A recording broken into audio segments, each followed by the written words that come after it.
और यहाँ पे देखे तो 10 साल बीआरएस का गवर्नमेंट था, अब ओनली ऑलमोस्ट 2.5 years कांग्रेस का रूलिंग है सर। कैसा है सर, आपका ऑब्जर्वेशन कैसा है? नहीं, बट 10 years तो जुबली हिल्स के लिए, जनता के लिए वेस्ट हो गया। वहाँ पे गवर्नमेंट में रह के भी चीफ मिनिस्टर उनका, म्यूनसिपल एडमिनिस्ट्रेशन मिनिस्टर उनका, मगर उन्होंने जुबली हिल्स को डेवलप नहीं कर सके। जुबली हिल्स में बेसिक कम्युनिटीज प्रोवाइड नहीं कर सके। वाटर का प्रॉब्लम है, वाटर स्टैग्नेशन का प्रॉब्लम है, सीवरेज लाइंस की नई ज़रूरत है। अपना एरागड्डा में इतना बड़ा हॉस्पिटल का लैंड है, उसको यूटिलाइज कर सकते थे। टेमरिस के स्कूल्स खोल सकते थे। ये सब बातें हम लोग बोले हैं, ऐसा नहीं बोल के नहीं, मगर कंप्लीट वेस्ट हुआ। और वो इनजस्टिस हुआ जुबली हिल्स की जनता के लिए, जुबली हिल्स के वोटर्स के लिए।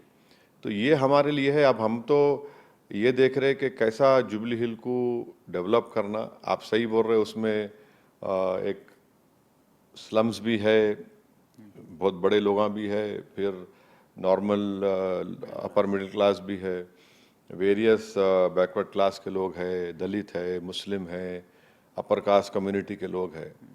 तो ये सब चीज़ें हैं। पर जुबली एज अ कॉन्स्टिट्यूंसी अगर आप देखेंगे ना, तो जिस तरह से एक रूलिंग पार्टी में रहते हुए जो डेवलपमेंट होना था, वो डेवलपमेंट बीआरएस पार्टी नहीं कर सकी।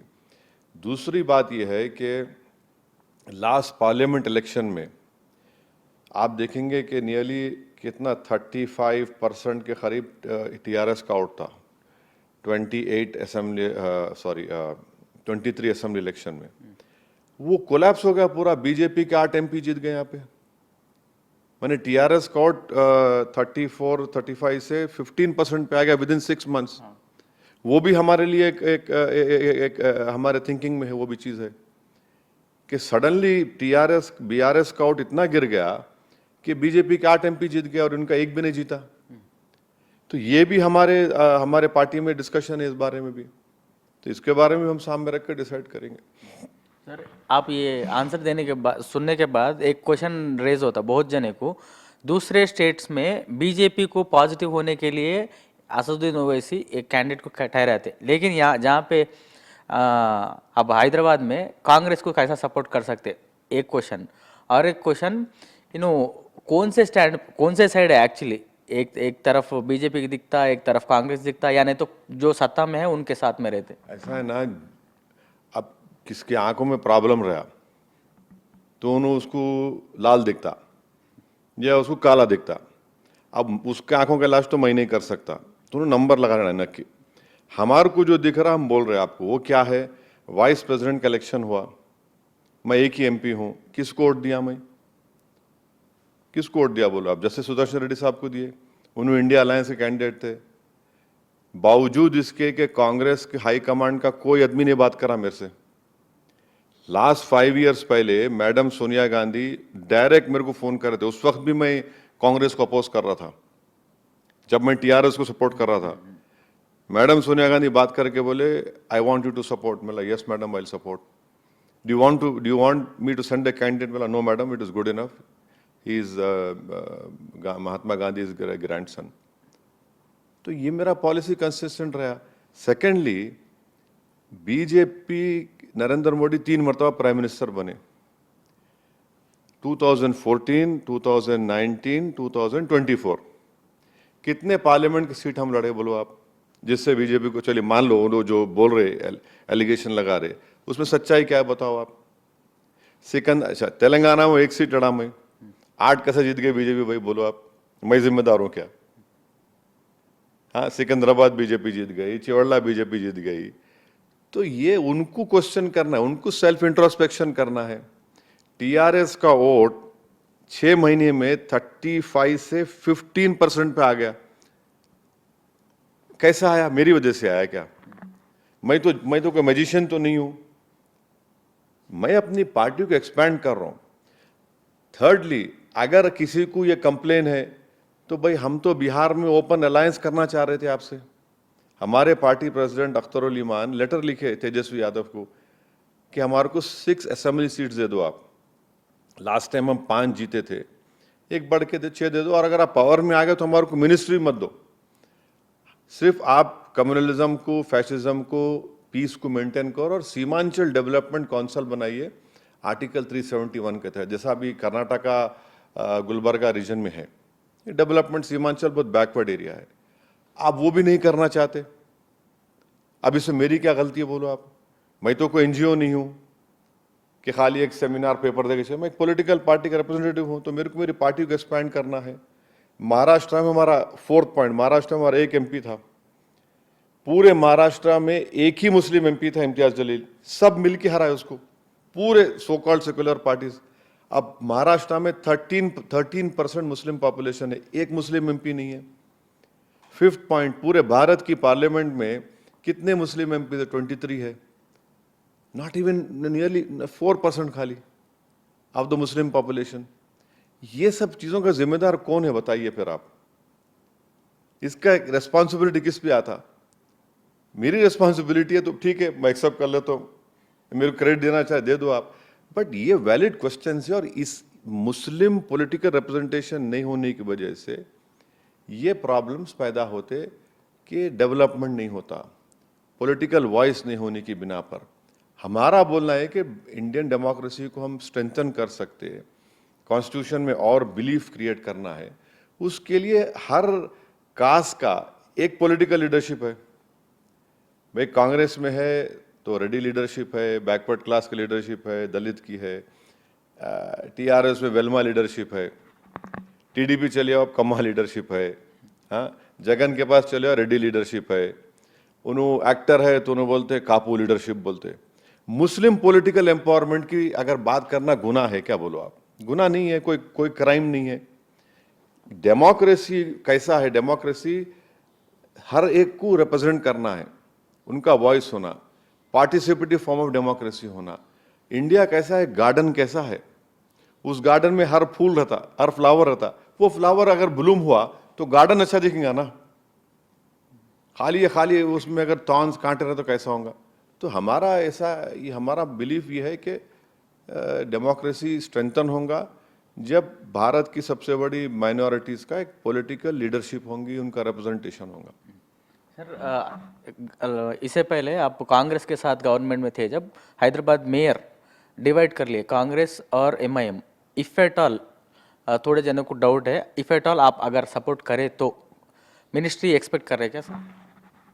किसको सपोर्ट कर रहे नहीं कर रहे क्या है हमारे को? देखिए हमारे को ये मिनिस्ट्री से मतलब नहीं है, हमारे को नहीं है, हमारे को उससे मतलब ही नहीं है। म्यूनसिपल इलेक्शंस कब होंगे मेरे को नहीं मालूम, कैसा होंगे किसी को नहीं मालूम, किस फॉर्मेट में होंगे नहीं मालूम।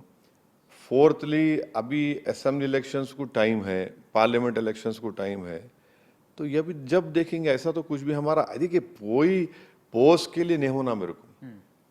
जब हम 2023 असेंबली इलेक्शंस में तो हम बिहार को सपोर्ट कर रहे थे असेंबली इलेक्शन में। उसके बाद तेलंगाना की जनता कांग्रेस को पावर दी, रेवंत रेड्डी सीएम बने। रेवंत रेड्डी सीएम बनने के बाद एक 1 वीक 10 डेज का फ़ोन करे मेरे को, अरे कैसे सदर साहब आप? अच्छे असद भाई, मैं अच्छा हूँ। अरे कैसा भाई, अपने को स्टेट को डेवलप करना है, हैदराबाद को, आप हम लोग साथ काम करेंगे। बोला ठीक है बिल्कुल करेंगे, आपका वर्डिक आ गया पब्लिक का, हम रेस्पेक्ट करते। तो बोले आपका कॉन्स्टिट्यूंसी में कोई प्रॉब्लम है तो मेरे को बताइए। तो मैं बोला कि सर सबसे बड़ा प्रॉब्लम हमारे पास ये है कि ये जुबली बस स्टैंड से लेके फलकनुमा तक मेट्रो का काम नहीं हुआ। रोड वाइडनिंग है याकूतपुरा बहादुरपुरा असेंबली सेगमेंट में, और अकबरुद्दीन ओवैसी कॉन्स्टिट्यूंसी में सीवरेज लाइन का काम है। और 5th हम बोले कि ये ब्यूटिफिकेशन ऑफ मिरालम टैंक है। 6th हम और एक 2-3 काम बोले हमारे असेंबली कारवान के कि वहाँ पे डेवलप होना। मेरे को भिजा दो आप बोले, मैं लेटर लेके भिजा दिया इसी। 5 दिन के बाद मेरे को फ़ोन करके बोल रहे मैं जियो इशू कर दिया, मैं देख लो आप। फिर आके फाउंडेशन स्टोन डाले फलकनुमा करने सीएम। मैं थोड़ा सरप्राइज हुआ, अरे भाई हम इतना बिटर कैंपेन करे, थोड़ा पर्सनल भी हो गया था, लास्ट में आप देखे होंगे। तो हम बोले ठीक है वेरी गुड। हम बोले आप हम भी रेसिप्रोकेट करेंगे डेवलपमेंट के लिए, तेलंगाना को पीसफुल, हैदराबाद और तेलंगाना के प्रोग्रेस के लिए हम बराबर साथ देंगे। तो ये हम बोले देखे, तो अभी चलेंगे, अभी देखेंगे। इससे पहले आप बीआरएस को सपोर्ट करें, उनके साथ चले ना सर, इतना ही प्रोएक्टिव रिस्पांस उनके से नहीं आया क्या? ये काम नहीं हुआ था, जितने मैं काम बता रहा हूँ ये काम नहीं हुआ। मेट्रो का काम नहीं हुआ, रोड वाइडनिंग का काम नहीं हुआ, अकबरुद्दीन ओवैसी कॉन्स्टिट्यूंसी में सीवरेज लाइन का काम नहीं हुआ, अपने ये काम शुरू हुआ था, खाली फाउंडेशन स्टोन डाले, काम नहीं शुरू हुआ। ये चारमीनार बस स्टैंड के ने एक पार्किंग लॉट का, फिर सरदार महल में एक उसको रेनोवेट करने का, खाली फाउंडेशन डाले, काम नहीं हुआ। फिर आपके चौक मार्केट का डेवलपमेंट का पैसे नहीं दिए, खाली फाउंडेशन स्टोन डाल दिए। कारवान में सूरज लाइन का काम शुरू हुआ था, मगर ये इतना ये जो काम जरूर थे, अब मिरालम टैंक का ब्रिज का सीएम सैंक्शन करे, इतना बड़ा ब्रिज आ रहा ऊपर, वो उसका पूरा वो ये काम नहीं हुआ। लेकिन एसआरडीपी वर्क्स आपके पार्लियामेंट में बहुत ज़्यादा हुए ना सर?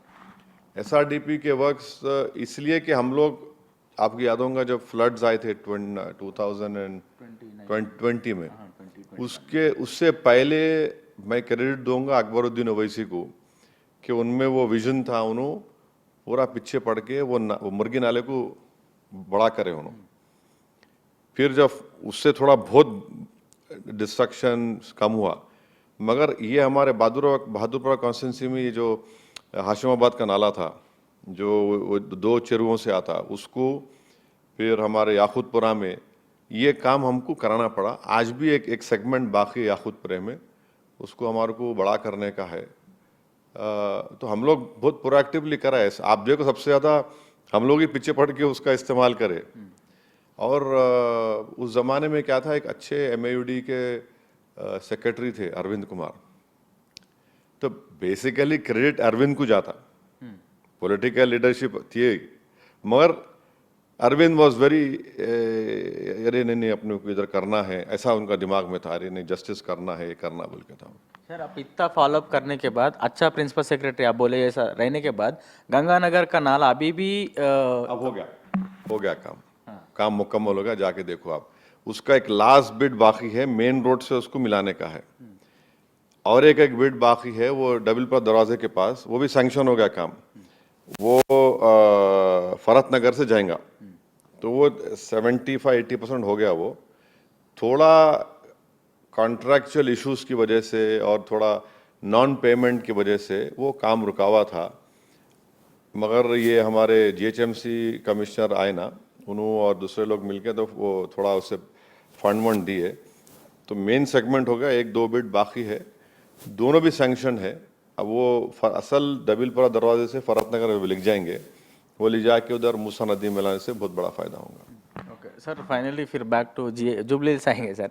जुबली हिल्स में आपका कारपोरेटर इससे पहले कंटेस्ट भी करे, उनको अच्छे नंबर्स में वोट्स आए, आप मीटिंग कर रहे बोले, उनको कॉन्फ्रेंस में लेते सर आपका MIM leader jubilee hills constituency? सबको बात करें, सबको बोले पार्टी का डिसीजन है। देखिए पार्टी का डिसीजन जब होने के बाद से सबको अवॉइड करना पड़ता, बात कर रहे, पूछ रहे, सब हो रहा। सर कांग्रेस बीआरएस दोनों भी कैंडिडेट फाइनल करे, बीजेपी एमआईएम दोनों ही कैंडिडेट रुके हुए हैं, क्या समझना सर इसका? बीजेपी का तो उनको पूछ लो आप, मेरे को नहीं मालूम। पर मेरा बीजेपी और टीआरएस का जो है ना, ये है कि असेंबली इलेक्शंस में जो वोट बीआरएस का ने था, वो पार्लियामेंट इलेक्शन में कैसा गिर गया भाई, 35-15% पे आ गया वो, 20% ड्रॉप, और बीजेपी को 8 सीट मिले। ये कैसा हुआ, ये क्यों हुआ? ये तो उन लोगों को पूछना पड़ेगा आपको, बीआरएस वालों को। सर 1-2 दिन से फेक वोट्स, चोरी वोट्स बोल के, और ये दिख रहा है यहाँ पे देशपुरा। एक बात सुनिए, ये बीआरएस के वर्किंग प्रेसिडेंट जाके कंप्लेन दिए। एक प्रोसेस होता, वोटर लिस्ट आई, आपको टाइम मिलता चेक करने का, क्लेम्स और ऑब्जेक्शन डालने का मिलता ना, आप क्यों नहीं डाले भाई? आप कौन रोका आपको? आपको कौन रोका? आप चेक ही नहीं करते वोटर लिस्ट को, आप लोग काम ही नहीं करते वोटर लिस्ट के ऊपर। आज इलेक्शन आया तो आप वोटर लिस्ट की बात कर रहे, वो 2 मिनट में डिस्प्रूव हुआ था, इससे पहले नाम क्या नहीं था वो। ये उन्होंने देखे नहीं, अब आके बोल रहे, तो ये तो गलत है। ये तो सर यही वोट्स 2023 असेंबली इलेक्शन में वोट करे 23 में भी 24 थे, पार 24 में भी थे, अभी भी है। हाँ। वोटर लिस्ट को चेक करना, देखना। अब वो उन्हें बोल रहे नहीं मालूम, अब उनको ही पूछना कैसा, क्यों बोल रहे, क्या बोल रहे, क्या नहीं मालूम। है तो सर इतना अच्छा साथ में कोऑर्डिनेशन में चले ऑल ऑफ अ सडन। नहीं अब नहीं देखिए मेरे को आज उनसे कोई ताल्लुक नहीं है हमारा, आज नहीं है, कोई ताल्लुक नहीं है। यस फैक्ट है असेंबली इलेक्शन में ओपनली सपोर्ट करे, पर पब्लिक का कुछ और ही वर्डिक्ट आया, उसमें हम डिनाई नहीं कर रहे। सो फाइनली जुबली हिल्स में 2-3 दिन में फैसला हो जाएगा। बिल्कुल हो जाएगा, बिल्कुल हो जाएगा। हमारे पार्टी के लीडर्स को भी मालूम, और उनको भी हम बोले बात करके 1-2 दिन में करेंगे। और हम यही चाह रहे कि जुबली हिल डेवलप होना, जुबली हिल में बेसिक कम्युनिटीज़ को सॉल्व होना, सीवरेज लाइन का न्यू सीवरेज लाइन पड़ना, स्टॉर्म वाटर ड्रेन का जो पानी बहता, बस्ती दवाखाने होना, आंगनबाड़ी सेंटर्स होना, स्लम्स में आंगनबाड़ी सेंटर होना, टेमरिस के स्कूल्स होना। अब वो एक खबरस्तान का इशू है, वो मिलिट्री वालों से चल रहा, वो लैंड गवर्नमेंट का है, माने वक्फ बोर्ड का है, वो भी हो जाएगा मेरे ख्याल से अनकरीब में। तो ये सब चीज़ें हैं। ये 10 ईयर्स तो बीआरएस वेस्ट कर दिया जुबली हिल के लिए। पावर में रह के जो काम कर सकते थे वो काम नहीं करे, और बीआरएस पार्टी इस बात को नहीं समझ रही कि 10 ईयर्स में उनके कई पार्टी के लीडर्स, उनके ही जुबली हिल की लीडरशिप की वजह से, उनके तकलीफ देने की वजह से पॉलिटिक्स को छोड़ दिया वो लोग भी फिर वेरी है, ये क्या हो रहा बोल के, उनको भी अब बहुत अप्रेंसिव है वो लोग। तो ओवरऑल जुबली हिल का कैसा डेवलपमेंट हो सकता है वो देख के हमको देखना है। यहाँ पे वो लोग सेंटिमेंट पे बहुत भरोसा कर रहे सर। अरे सर क्या है पॉलिटिक्स में, अब सेंटीमेंट, आप डेवलपमेंट नहीं करे, आप पावर में थे 10 ईयर्स, आप क्या करे भाई, कौन सा काम करे, क्या इतना कैसा वहाँ पे इश्यूज रहते। हमारा एमएलए नहीं है, मैं जाकर गवर्नमेंट से रिप्रेजेंट करके अपने प्रिंसिपल सेक्रेटरी एमएयूडी से अब जो है उनसे मिला, कमिश्नर जीएचएम से मिलके 4-5 महीने पहले खाली एक शेखपेट वार्ड में 9 करोड़ के काम सैंक्शन करा। अब चल रहे, अब जाके देखो आप, एरागड्डा में करीब 7 करोड़ के। कैसा हुआ है भाई फिर ये, आप तो 10 साल आपका एमएलए था, रूलिंग पार्टी थे आप, पूरे काम करा हमें, बोराबंडा में 2 दिन काम वहां बोल करा हमें।